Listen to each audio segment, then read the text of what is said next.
All right, get ready for some truly wild PC building news because today a modder brought a burned out RTX 5070 Ti back from the dead by grafting a part from an old AMD Radeon RX 580. But that's not all. ASRock has confirmed future Zen 6 CPU support on their new B850 motherboard. HYTE drops a new line of PCIe 5.0 risers, and Cooler Master is launching some really stunning open frame cases. You know the drill. Let's get into it. Stop buying new motherboards every 2 years because AMD just confirmed next-gen Zen 6 CPUs are coming to B580 boards. This mid-range monster is now the king of future-proofing, rocking PCIe 5.0 and Wi-Fi 7. It means you buy once, upgrade later, and save big money. This is the AM5 promise that is finally paying off. Now, if Zen 6 drops next year, are you picking up a B850 board? Let me know. That's right, check this out. ASRock has been very, very busy. They just confirmed B850 motherboards, and they will directly support future Zen 6 CPUs, which is a great upgrade path for a lot of folks. This may be of interest to you. Let's check it out. First, you had MSI. MSI confirmed that their new overclocking board is, quote, future CPU ready. And then yesterday,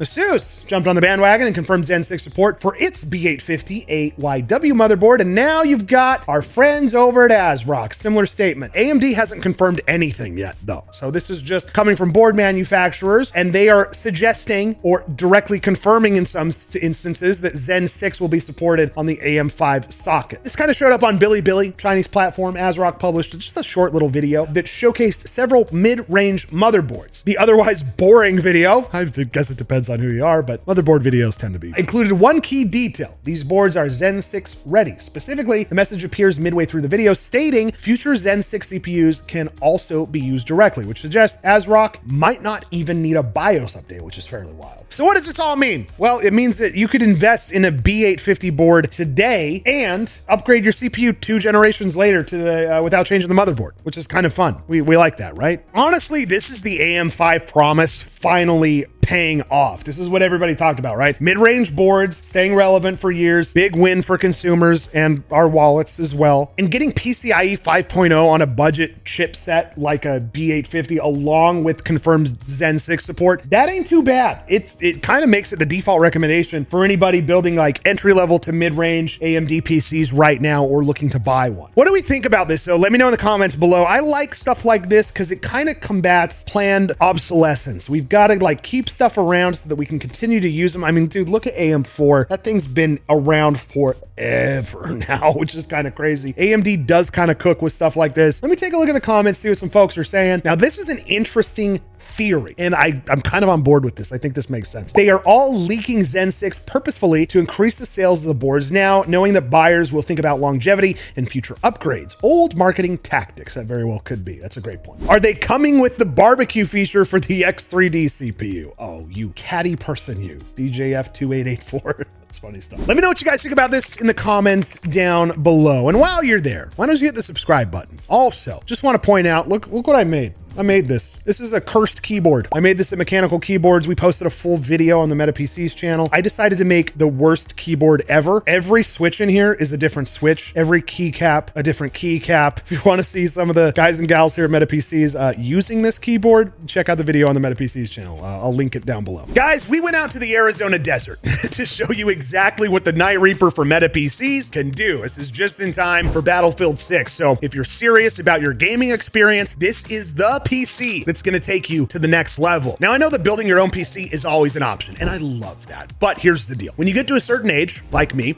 and the comment section starts calling you unk, sometimes you just want to plug and play. No headaches, no long nights spent troubleshooting, just a solid, ready-to-go system right out of the box. With the powerful AMD Ryzen 7 9800X 3D CPU and the beastly RTX 5080, the Night Reaper is built to handle anything that you throw at it. Whether you're storming through Battlefield 6 or you're working on your latest project, this system is ready for anything. Ultra smooth, high performance gameplay with zero lag or bottlenecks. And that's where Meta PCs comes in. Our systems are built by gamers and creators just like you, and they pass through quality checks before they ever ship out. Plus, we've got your back with lifetime US support from our team. So if you're ready to jump into Battlefield 6 or take your productivity to the next level with a system that is ready to go as soon as you plug it in, the Night Reaper is the perfect choice. It's built to perform, it's easy to use, and it's backed by a team that's here to support you every step of the way. So check out the link in the description button right now or go to metapcs.com to get your new PC today. And now let's get back to the news. You can finally put your favorite anime figurine inside of your PC case. Cooler Master's new MasterFrame 360 has a built-in display stage. This is an open air chassis and it is pure exhibition mode. It's got support for 4 massive radiators, comes with PCIe 5.0 riser, starts at $199. Forget the standard cases. This is where your PC kind of becomes art. Let me know what collectible you would display right here in the new MasterFrame 360. Oh, Jensen Wong, look at that. Who picked that one? That's kind of fun. Shiny jacket included. I guess that's one thing you could do with it for sure. Let's check this case out though. Now, we saw this at Computex. I was like really stoked on it for a few reasons, which I'm gonna get into. Now, why do they call it the MasterFrame 360? Well, it's because you can see into every single angle of this case, including the backside. So cable management, probably something you want to keep an eye on in a build like this, because you're going to be showing off the entire thing. Now, what I really like about this, and you can see this in the photo, you can see the Jensen there, is the display stage. A lot of people I see all the time on Reddit, wherever, people like to 3D print stuff and put them inside of their case. My kids love to do it with like Minecraft figurines and stuff like that. We really have a lot of fun with that. This is another example of an option where you can show off something that you've made inside your PC, so much so that they've added these display lights to the top as well that kind of shine down on whatever you decide to put inside of the case, which I think is really, really cool. Now, 2 options. You have the $199, which is the standard version of the case. $299, it's extra $100, gets you this screen, because we got to have screens on everything, right here on the front of the case. Now, this is kind of fun if you wanted to display some effects that coincide with whatever figurine you put up front. I could see having some fun with that. Let me know what you guys think about it, what you'd put in this case in the comments down below. Cooler Master's MasterFrame series was initially designed as a showcase case for its pre-built PCs. Not as cool as MetaPCs at metapcs.com, just saying. Most notably, the systems used that semi-custom RTX 50 series graphics card. Now, guess what? These are going to be sold separately. You've got the panorama, the stage mirror, and the stage LCD. Each includes a large front display area originally intended for collectibles that can be used to display a graphics card, which is kind of fun. Cooler Master has equipped the space with ARGB spotlights. Depending on the version, users will get either a mirrored backdrop or a 15.6-inch full HD LCD panel for custom visuals. Now, this is where things get really interesting because it comes with the vertical GPU mounting with PCIe 5.0 riser, which is very, very cool. Vertical airflow,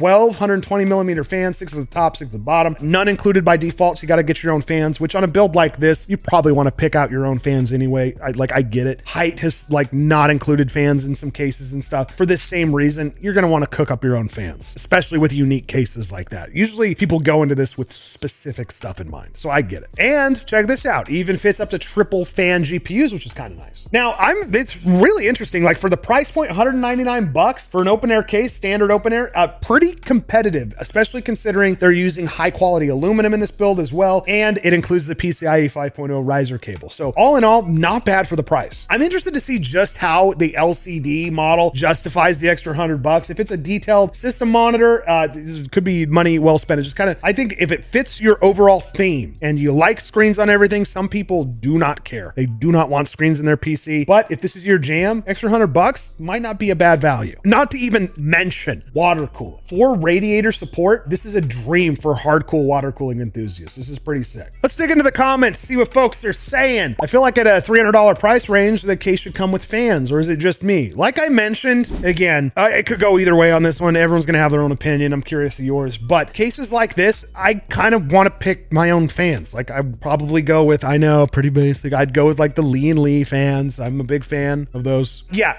I like picking my own fans in the case, but I mean, I could go either way on that. What's the price if a Jensen figurine is included? Buddy, you don't want to know. Let me know what you guys think about this new case from Cooler Master in the comments down below. Don't choke your RTX 5090 with a cheap cable. Ladies and gentlemen, HYTE just launched the PCIe 5.0 hyper-riser, and it's non-negotiable for future flagships. Old risers are a huge performance gamble. This one is purpose-built for Gen 5 bandwidth, which guarantees stability. And yes, it comes in 6 colors to perfectly match your build's aesthetics. This is a $100 insurance policy for your $2,000 plus GPU. Which color hypervisor you guys want to go with for your next build? Let's dig into it and check them out. This is what I love about HYTE. HYTE likes to have fun with colors, and they do matcha better than pretty much anybody. I think even better than Thermaltake does matcha. And Thermaltake do be making matcha PC cases. I mean, just take a look at this. You've got the Tower 300, the View 380 TG, you've got the Ceres 300 TG, you've got the Thermaltake TR1. I mean, look at all the matcha. But again, I'm gonna be a little bit biased here. I really like HYTE's matcha. And it's not just matcha they've cooked up for these new PCIe 5 Hyper riser cables. They have a bunch of different colors. In fact, they've got freaking 6 of them. Now, this might be interesting if you have like a Y60, Y70, Y40, an existing build, and you're looking to make some changes, or you want to add a pop of color. I'm thinking like if you've got a white HYTE case and you want like a pop of color like the pink, purple, the riser cable is actually a pretty interesting way to achieve what you're looking for. Plus, Gen 5 PCIe.